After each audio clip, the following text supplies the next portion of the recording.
Bonjour à tous, bonjour à toutes. Ceci est un podcast tricot. Je suis Cordélia Vore sur cette chaîne YouTube, Vore Tricot sur Instagram et Cordélia Vore sur Ravelry. Ceci est mon podcast numéro 19 de 2025. J'espère que vous allez bien. Aujourd'hui il fait chaud, très chaud. Alors, j'ai fermé les volets. J'ai fermé les volets pour tourner.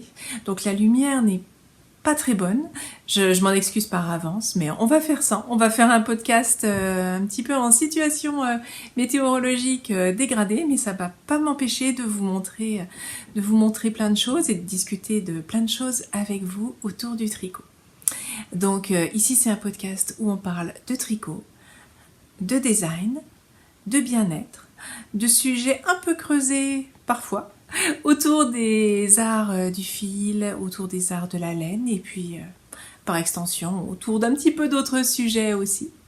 J'espère que vous vous sentez bien avec moi semaine après semaine et si le contenu de cette chaîne vous plaît, je vous invite à mettre un petit pouce vers le haut, à vous abonner, à actionner la cloche. C'est beaucoup pour moi et pour mon référencement et ça me fait aussi extrêmement plaisir. Donc moi j'ai pris ma petite tasse de café au lait. Alors, comme il fait très chaud, c'est pas une petite tasse. J'en conviens. C'est un gros bol. Voilà. Et c'est important de s'hydrater. J'ai envie de dire coucou Martial, mais ça devient un vrai gimmick. Et donc coucou Martial. Et on commence tout de suite.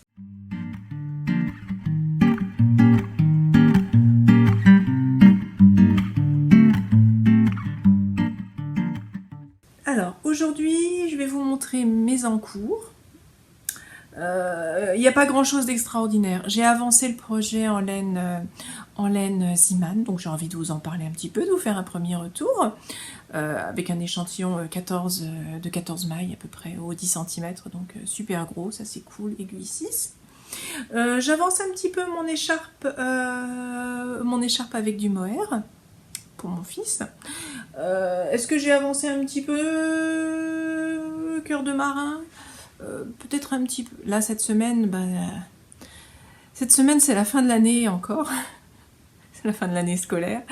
On est dans les joyeusetés, on est dans la période des joyeusetés de Parcoursup. Donc, c'est vrai qu'émotionnellement, tout ça, ça fait beaucoup de choses à penser, à réfléchir, à prévoir.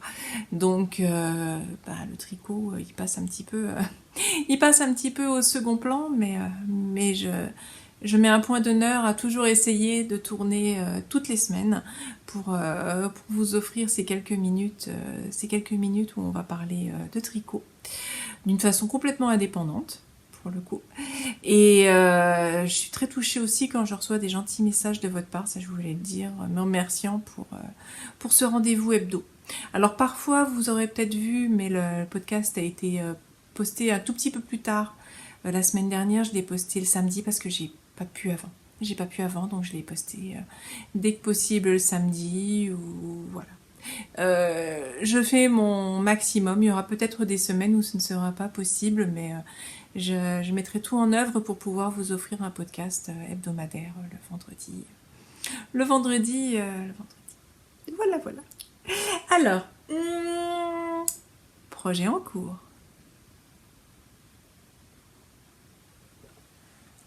Alors, projet en cours, le fameux projet en laine Julia de chez Ziman. Alors, vous avez été beaucoup à réagir, j'ai reçu plein de réactions diverses et variées autour de cette laine. Ma foi, moi, le pull, il n'est pas encore fini. Hein. Par contre, je vais avancer quand même. C'est du 14 ans pour moi. Donc, le voici. Donc, il avance, hein, vous voyez. Alors, c'est un coloris... Mais j'ai pas mes lunettes. C'est un coloris marron ocre, amande marron. Là, écoutez, c'est pas si mal que ça au niveau couleur avec la lumière artificielle, je trouve. J'ai monté le col, contrairement à la semaine dernière, donc comme ça vous pouvez le voir avec le col, comme quoi ça finit bien. Un jeans surprisingly stretchy bind off, une maille sur deux, je fais un jeté. Donc ça fait que ça s'enfile bien et ça se repositionne bien. Je trouve que le résultat est vraiment nickel, il n'a pas été lavé bloqué, hein, il est juste comme ça. Et le voici donc. Hop. Donc on arrive vers la taille. Ce sont des rayures, 4x4, pardon, comme m'avait demandé ma fille, avec l'astuce de glisser la première maille, ce qui fait un résultat plus fini, plus propre, et puis je glisse un petit peu le fil, je le reprends entre deux rayures, je ne le laisse pas flottant sur quatre tours. Voilà. Alors, bah écoutez, en tout cas au niveau du tricotage, c'est toujours très doux. Effectivement. 14 mailles avec des aiguilles 6. Extrêmement abordable au niveau prix. Niveau entretien, bah, certains d'entre vous m'ont répondu qu'ils pouvaient passer à la machine. Personnellement, j'ai aucune confiance en ma machine à laver. Donc il passera pas à la machine chez moi. Mais j'ai été trop prise pour ne pas être apprise avec la machine à laver précédente. Donc bah, il ira pas. Mais c'est pas non plus monstrueux à laver un pull comme ça. Par contre, bah, c'est vrai qu'il y a pas mal d'acrylique, donc au niveau odeur et tout, bon, c'est un gros pull, donc elle le mettra à coup sûr avec quelque chose en dessous. On verra ce que ça donne. En tout cas, je voulais absolument essayer, parce qu'il faut se faire son avis. Et là, mon avis, à l'heure actuelle, au niveau rapport qualité-prix, plaisir de tricoter cette fibre, qui est quand même super douce, ben, mon avis est très très positif. Donc, c'est, comme je disais l'autre fois, c'est un pull qui est un peu inspiré. Alors, ma fille ne l'a pas vu, hein. Je pense pas. Mais c'est un pull qui est dans la même mouvance un peu que le Marseille Sweater de petite Knit. Quand elle m'a décrit ce qu'elle voulait, je me suis dit, ah tiens, ça ressemble à quelque chose de très connu. C'est-à-dire, pour le dire simplement, c'est un raglan à rayures, oversize, simplement. D'ailleurs, je vous invite à y réfléchir, mais parfois, si certains modèles de grands designers vous plaisent, parfois, interrogez-vous sur le design, quoi. C'est souvent un modèle très simple, avec un détail comme justement de l'oversize ou des matières qui vont être très chouettes aussi, ça sur le modèle. Des photographies hyper bien léchées, avec un vrai photographe professionnel qui vous aura fait les photos. Des très belles matières, et puis la personne qui va le porter, qui va avoir une petite taille aussi, ça peut jouer fortement. Et je ne veux surtout pas sous-estimer, et même je le place très haut, la qualité du photographe. Il y a des photographes professionnels qui existent, et clairement, ils ont des techniques, ils ont un œil, ils ont une approche artistique qui fait souvent toute la différence dans la qualité de l'image que vous voyez. Mais in fine, c'est un pull. In fine, c'est un pull.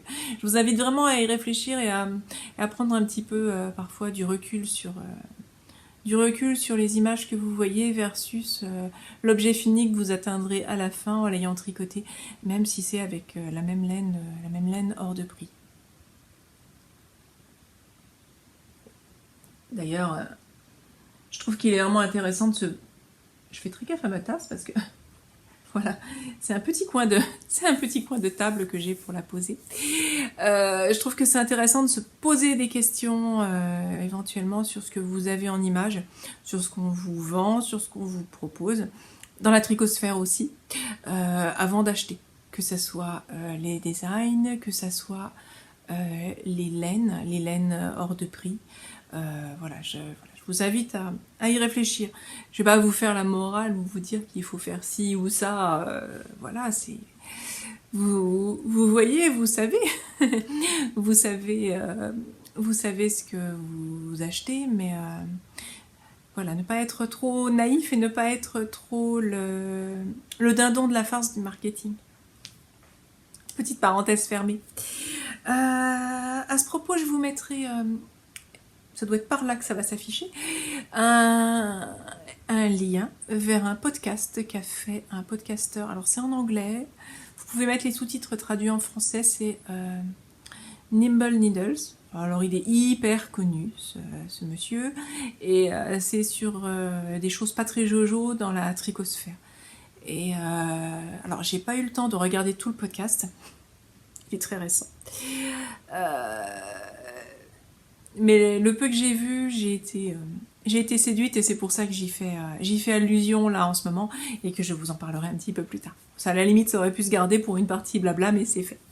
Alors, cette marinière, toute bête, avec des rayures, toute simple, écoutez, moi j'en suis super contente de la laine. Après, le design c'est le mien, donc heureusement que je suis contente. Et je vous en dirai un petit peu plus au fur et à mesure, mais là je pense que la semaine prochaine je vais arriver rapidement en bas. Je pense que je lui ferai des côtes assez longues noires, et j'exclus pas de les faire partiellement fendues et asymétriques, plus long derrière que devant. Je verrai avec elle ce qui lui plaît. Parce que c'est un style qui existe aussi, et qui peut, je pense que ça lui irait bien à ce qu'elle aime. Elle aime bien ce qui va être oversize, justement, même très oversize, cette mouvance actuelle qu'on voit. Elle y est sensible, les pantalons larges, et fluides un peu. Enfin, ces jeans tombent assez fluides en fait, et des pulls assez larges, des choses amples. Donc, je pense que ça peut vraiment lui plaire. La laine, écoutez, il y a déjà une pelote de marron qui est passée dedans. La deuxième pelote de marron et celle de gris sont en train de se faire tricoter. Donc, il m'a fallu à peu près une marron pour faire tout le yoke avec le col. Et puis il m'en reste deux. Je pense que ça va aller, on va y arriver à tricoter ce pull en taille 14 ans avec 5 pelotes. Donc c'est bien aussi de quantifier. On est retourné avec ma fille chez Ziman sans rien acheter. Parce qu'on n'avait pas besoin déjà d'une part, et elle avait envie d'y aller pour d'autres choses. Je crois que l'expérience lui avait plu. J'ai repéré aussi d'autres laines avec 25% de laine un peu tachetée, mouchetée. Donc j'ai pas pris, mais je vous en parle. Ça ressemble un peu à la Julia quand même. Ça peut être sympa. Après j'ai un stash très important, et je veux utiliser mon stash. Là c'était vraiment pour lui faire un peu plaisir. Voilà. Mon but là c'est d'utiliser mon stash, et quand je vous remontrerai à l'écran éventuellement des cônes, ce ne seront pas des acquisitions récentes. Ce seront souvent des acquisitions anciennes que je ressortirai pour vous les remontrer, pour vous montrer la laine, en sachant aussi quand même que je suis, même si c'est bénévole, je suis quand même designer tricot, j'ai un très important stage, mais c'est normal, ça va avec mon activité artistique régulière et ma passion. Voilà, je suis pas une tricoteuse qui fait monoprojet, qui fait projet après projet. C'est pas du tout une critique vis-à-vis des tricoteurs monoprojet, hein. C'est juste que ma manière d'appréhender le tricot n'est pas du tout standard. Voilà, c'est une passion, c'est une passion qui a pris beaucoup de place dans ma vie. D'ailleurs, qui prend toute la place de mes loisirs entre le Python et le tricot. Et puis le suivi de design aussi, hein, le suivi de design, la création, les interactions avec tous mes testeurs et mes testeuses. Merci à toutes et à tous. Donc, c'est normal que j'ai un stage de ma boule comme ça, que j'utilise d'ailleurs. Et en plus, on fait assez souvent entre guillemets du troc avec Adeline, c'est-à-dire j'ai besoin de ci, t'as besoin de ça, on rentabilise, on mutualise des fois un petit peu ce qu'on a là, On en reparlera une prochaine fois, mais elle a un projet pour une laine qui mériterait d'être associée à une autre laine, et je vais lui sortir des cônes de Holzgarn coordonnés pour pouvoir mettre à bien son projet, et comme j'en ai déjà régulièrement parlé, elle me passe aussi des plots, enfin voilà, on fait tourner nos staches, et c'est très bien comme ça, très très bien comme ça.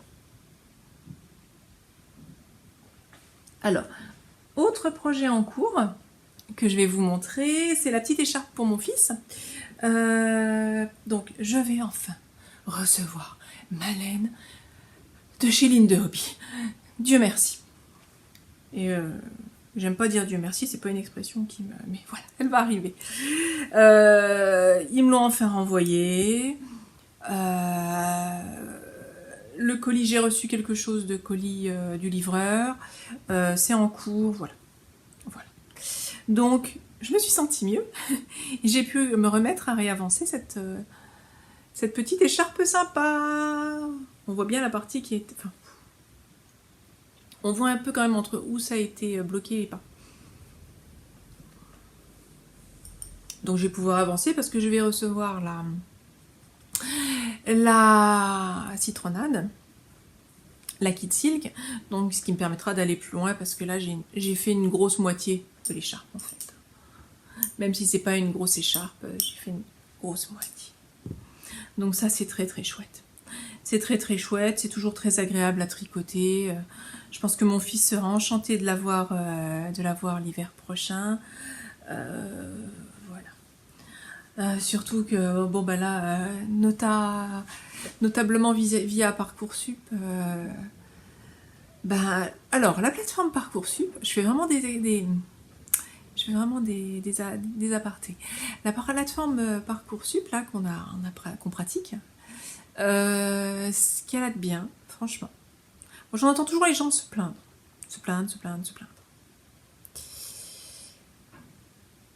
Elle vous contraint à faire des choix. Donc elle vous contraint à savoir ce que vous voulez. C'est plus... Non, à un moment, là, c'est... tu bloques quelque chose, tu choisis quelque chose. Tu as un certain nombre d'heures pour le faire, enfin un certain nombre de jours. Tu choisis, tu bloques, tu gardes, t'ordonnes, ça structure les choix. Et en fait, en toute cohérence, à partir du moment où vous avez quelque chose que vous souhaitiez plus que quelque chose d'autre, le fait que les autres vœux à un moment ne seront plus accessibles, ça paraît logique.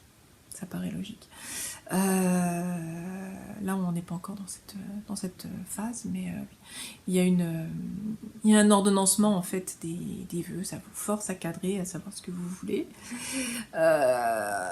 Et ça, dans la vie, c'est pas mal quand même. Franchement, c'est pas mal. Ça apprend aussi, c'est une expérience. Ça apprend à anticiper et à réfléchir aux choses. Donc voilà, c'est une expérience concrète, notamment parce qu'on y est astreint, et ça permet de savoir, c'est bien de se rendre compte, et c'est bien d'ordonner ses idées, de mettre de l'ordre dans ses idées, de les aménager. Voilà. Alors, ça c'est pour le point de blé que je suis en train de faire, et l'autre en cours qui avance, parce que oui, lui je veux le finir aussi, c'est celui-ci. C'est Cœur de marin, là on va arriver au coude du bas en fait.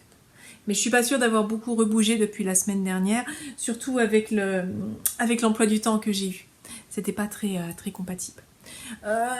Il n'empêche que du coup ça m'a donné aussi des idées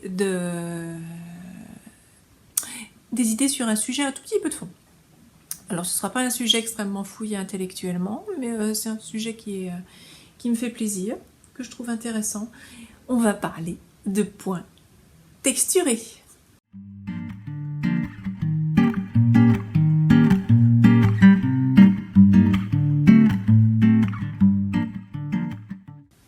Alors, qu'est-ce que c'est que les points texturés? Les points texturés, c'est mélange endroit envers. Tout simplement. Donc là, j'ai pris quelques modèles, ici, de points texturés.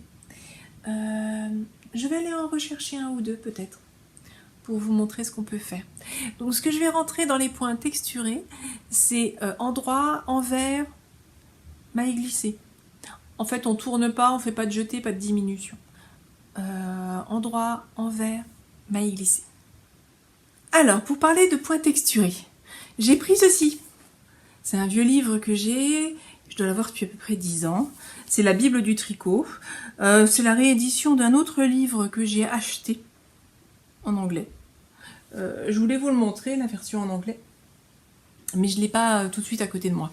Donc je ne suis pas allée le rechercher plus que ça. C'est très analogue. Et en tout cas, la partie la partie où on montre des... où on montre... Tant pis. Où on montre des points endroits en vert, c'est la même.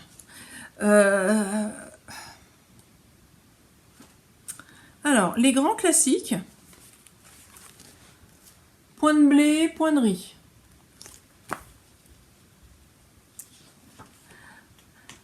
Des types de côtes. Je vous montre ça comme ça, hein, que vous voyez. Des types de côtes. Des choses comme ça. Des côtes avec du riz. Je regarde ce que je vous montre quand même. Voilà. Des côtes avec du riz. Des petits mélanges texturés. Voilà. Voilà ce que c'est que les points dont j'ai envie. Voilà ce que sont les points endroits en vert, les textures et ce dont j'ai envie de parler là maintenant tout de suite avec vous. Alors, les réalisations que j'ai pu faire en points texturés, parce que c'est vrai que ce sont des points que j'aime beaucoup. J'en ai pris plusieurs. Il y en a des anciens, il y en a des vieux, il y en a aussi qui ont trait à du design que j'ai envie de promouvoir un petit peu. Notamment quelque chose autour des gaufres de Liège. Donc parlons-en des gaufres de Liège. Il y a quelques années, je vous avais fait un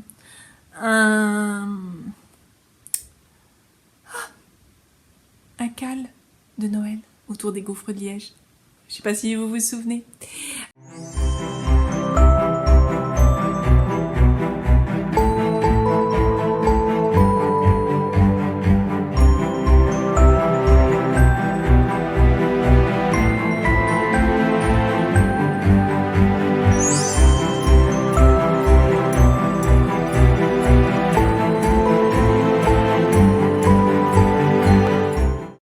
Donc voilà le tour du cou. Il est publié, vous le trouverez sur Ravelry. C'est un point qui fait gaufre. Alors c'est un point qui fait gaufre, mais qui fait pas non plus gaufrissime. Ça inspire, ça montre, ça le fait, mais c'est pas gaufrissime. C'est un petit peu fait pour aussi quand même. Hein. Mais c'est un point qui est très sympa et très intéressant. Et ben, j'ai créé avec mon outil en Python le gilet qui va bien dans ce point. Et j'aimerais bien avoir un petit peu plus de personnes qui le tricotent.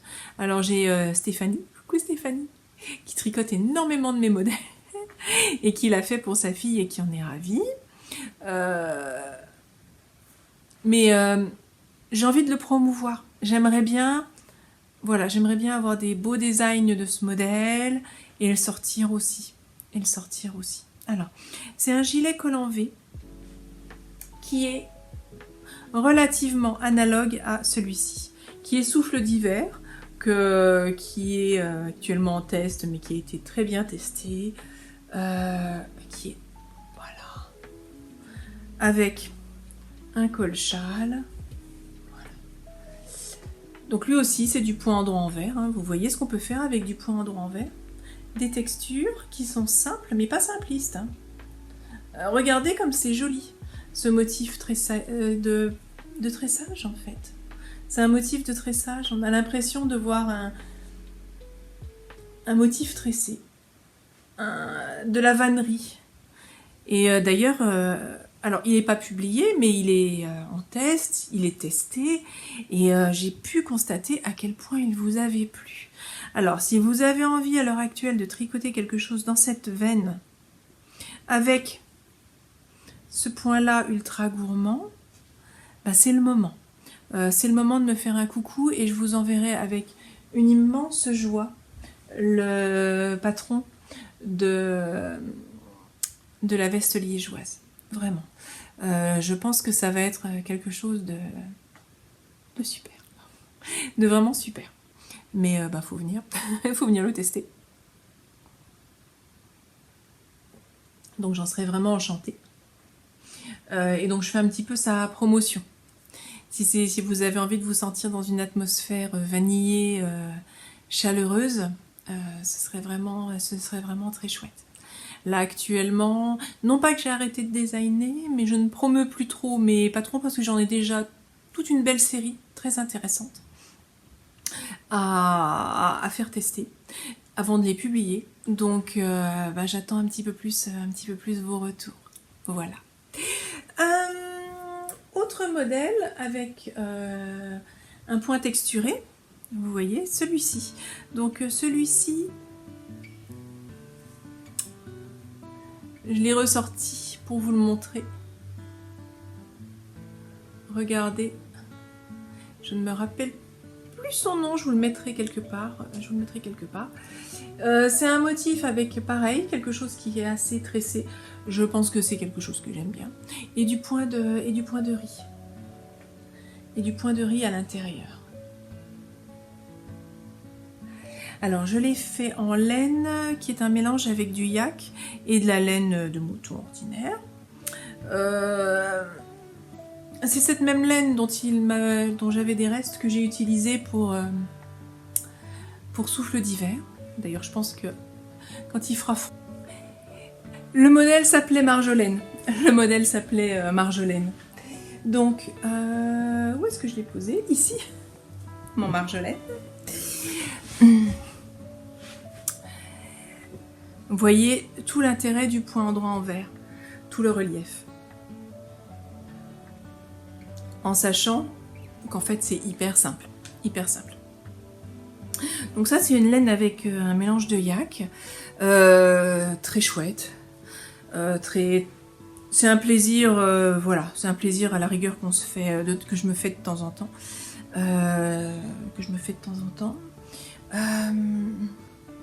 C'est très chaud, très chaud. Voilà. Hop. Et je pense que ça fera quelque chose de très sympa quand j'associerai les deux à la saison froide, même si j'ai du mal à imaginer des températures très fraîches à l'heure actuelle. Alors, on continue sur les textures. Alors, je vous le remontre parce que je vais bientôt aussi le publier. Voilà. Alors, c'est le hoodie capuche qui, je le rappelle, commence par le dessus, ici. On fait un montage provisoire et après on tricote en aller-retour, comme ça, tout en faisant des augmentations ici. Puis des diminutions, on sépare et on fait chaque pan l'un puis l'autre.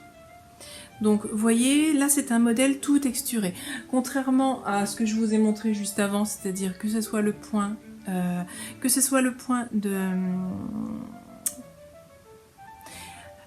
des viennoiseries ou le point de Marjolaine ou encore le point de souffle d'hiver, il y a quand même un équilibre assez prononcé entre de l'endroit et de l'envers. Tandis que là, c'est vraiment texturé non-stop avec trois mêmes textures différentes pour les mitaines. Bon, je peux encore les passer là, c'est pas... Voilà. Regardez comme en couleur relativement claire, c'est joli. Je vais très bientôt le publier. J'ai Sabine qui est passée dessus aussi en anglais. Coucou Sabine du fil du Grand Parc. Merci à toi. Qui est passée dessus aussi en anglais. Donc sans difficulté a priori. Donc, je pense que je vais pouvoir très prochainement le publier. En mettant un petit avertissement quand même où c'est simple mais pas simpliste. C'est assez simple, il n'y a rien d'extravagant mais c'est pas un modèle simpliste. Il faut quand même il y a de la technique dedans. Il y a de la technique et c'est vrai que si... il y a des schémas explicatifs et autres, mais c'est vrai que si on n'a pas forcément la technique, ça peut être compliqué, mais ça c'est le niveau en fait. C'est un certain niveau de difficulté. Et pourtant je me promets de ne plus mettre de choses trop complexes. Alors, autre illustration. Mon écharpe reste là, rien qu'avec du point de riz. Regardez. Rien qu'avec du point de riz. Vous voyez l'effet de la texture. Elle a intéressant aussi cette petite écharpe en point de riz, là, cette scarfette, de permettre de voir les effets du point de riz entre les couleurs claires et les couleurs foncées. Vous voyez. comme le point de riz sur le même modèle se révèle différemment. J'avais mis un peu de parfum. Donc full texture, un peu comme celle-ci, à part que là celle-ci elle n'est que en point de blé, monochrome, et j'y suis pas allée avec des restes de restes. Hein. C'était vraiment...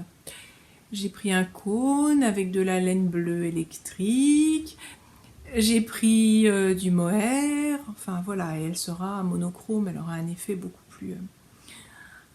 moins roots que ma petite écharpe Scarfette à reste là, qui est fun et agréable, mais qui est une écharpe à reste.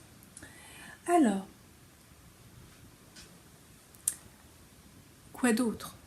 Je vous ai ressorti mon Tiffen, parce que lui aussi il est full texture à part sur les manches. Et regardez l'effet produit par ces côtes, ces fausses côtes anglaises et ce point de blé. Regardez comme juste un petit peu. Donc là c'est très texturé. Mais voyez comme un peu de texture. Si vous êtes débutant, d'ailleurs c'est ce que je fais maintenant. J'ai des testeuses qui sont venues me voir, qui commencent. On est parti pour débuter sur... coucou Isa. On est parti pour débuter sur un modèle tout simple, en raglan, tout simple. À la demande d'Isabelle, j'ai mis un petit twist sur les côtes du bas. Je lui ai trouvé un petit point de côte un peu fantaisie. D'ailleurs, je pense que je le réutiliserai, je le reproposerai. Qui amène quelque chose, qui est effectivement autour de l'endroit en vert. Et c'est très sympa.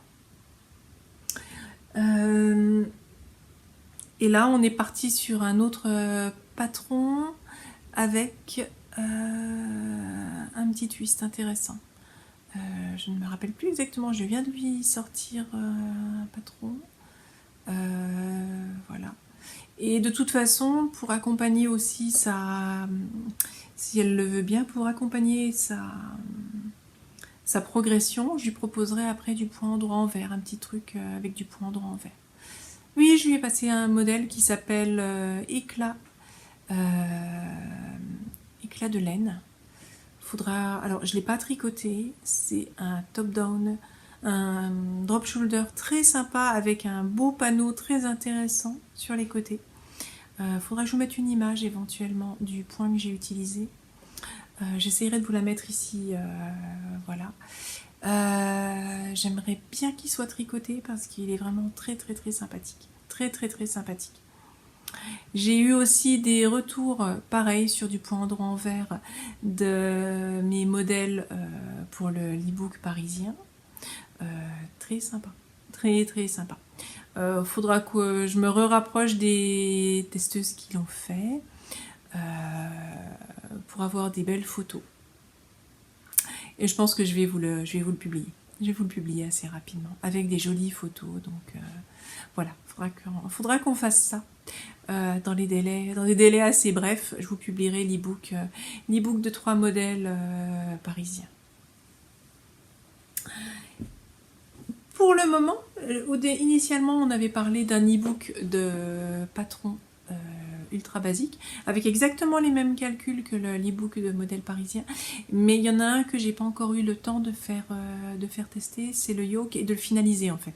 J'ai eu des demandes, mais j'ai pas eu le temps de finaliser le patron du yoke tout simple, donc un petit peu plus tard peut-être, un petit peu plus tard, en fonction de en fonction du temps que je pourrais y attribuer, mais ça viendra, vous vous en faites pas. Autre patron avec des textures qui sont vraiment, je regarde là où est-ce que j'ai mis mes pulls, mes modèles, voilà. Alors, celui-ci qui est gracieuse, qui existe en déca et en fingering, vous le trouverez sur Ravelry, je l'ai tricoté il y a un moment et il est en ligne depuis un moment. Mais regardez, ce sont que des textures. Mélange de textures. Regardez comme il est beau. franchement, il n'y a rien d'extravagant dedans. C'est vraiment super accessible. Alors, vous faites quand même beaucoup d'endroits en vert. Si, bon. Mais, regardez-moi ça. Pour du simple débutant, vous débutez, vous avez fait un basique, un temporel ou l'analogue chez un autre designer. Je veux dire, c'est pas... comme le raglan le plus ordinaire de la Terre que je vous ai mis en hoodie sur le pull de ma fille, qui a été très très téléchargé. Vous le faites sans la capuche, en laine unie, vous avez un raglan super simple. Ça c'est le premier pull, c'est le même que celui que je suis en train de faire aussi pour ma fille à rayures. Et une fois que vous avez fait ça, rapidement, vous êtes en capacité de commencer à faire quelque chose avec une petite texture, endroit en vert. C'est pour ça que éclat de laine, j'aimerais bien qu'il soit un peu poussé. Comme l'e-book des 3 Parisiens. C'est que de l'endroit en vert tout simple. Et déjà, vous avez un design vraiment, vraiment intéressant. Vraiment intéressant pour commencer. Donc, je trouve que pour accompagner l'amour du fil chez les débutants, c'est vraiment une perspective intéressante. De partir du modèle le plus simple, un modèle un petit peu plus élaboré, avec de l'endroit en verre, en plus ou moins grande quantité, parce qu'il ne faut pas trop se tromper non plus dans les endroits en verre. Donc un petit peu de texture. Des endroits avec de la texture qui peut être un peu plus prononcée, comme dans Coco. J'ai tellement pas de temps que j'ai pas encore eu le temps de le laver, de le bloquer et de l'envoyer à la personne chère à mon cœur pour laquelle je l'ai tricoté. Alors, je ne me mets pas la pression parce qu'il fait super chaud et qu'elle va pas le mettre tout de suite, mais quand même, normalement, j'aurais dû le faire, quoi. Je vous le remonte, mais regardez, c'est que de la texture toute simple, un point de semis qu'on n'est même pas obligé de faire. Et puis des manches ballon avec du point de blé. Ça c'est intéressant à faire, le croustillant du point de blé. Mais même on peut ne pas faire le semis, le faire uni, et faire le croustillant du point de blé ici. Les petits détails de côte, des petits détails de mousse. Voilà. Regardez comme il est beau. Soit dit en passant, si vous avez envie de le tricoter aussi, de le tester, ou de tester celui qui a le col châle en point de blé, qui est en train de faire Alexandra. Coucou Alexandra. Surtout, contactez-moi. La série des cocons et éclosions, elle est vraiment très très belle. Et Alexandra est en train de le tricoter, justement en laine jaune de chez Ziman. Il y a en ce moment une acrylique jaune, je crois que c'est la Royale, qui est vraiment très très chouette. Et quand on y est repassé avec ma fille, on a vu qu'ils en faisaient des méga balles. Alors c'est pas dans tous les magasins, je sais. Mais en tout cas, ils en avaient des méga balles à un tarif hyper abordable. Donc pour commencer à tricoter, à apprendre, facile à entretenir, c'est de l'acrylique, pas cher, belle couleur éclatante. C'est sympa quand même, c'est sympa. J'ai trouvé que l'idée d'Alexandra était parfaite. Elle était au poil pour amener un peu de soleil. Voici. Donc, on a abordé tous les sujets pour cette semaine. J'espère que ce podcast vous aura plu. Et je vous dis à très bientôt pour un podcast numéro 20. Au revoir.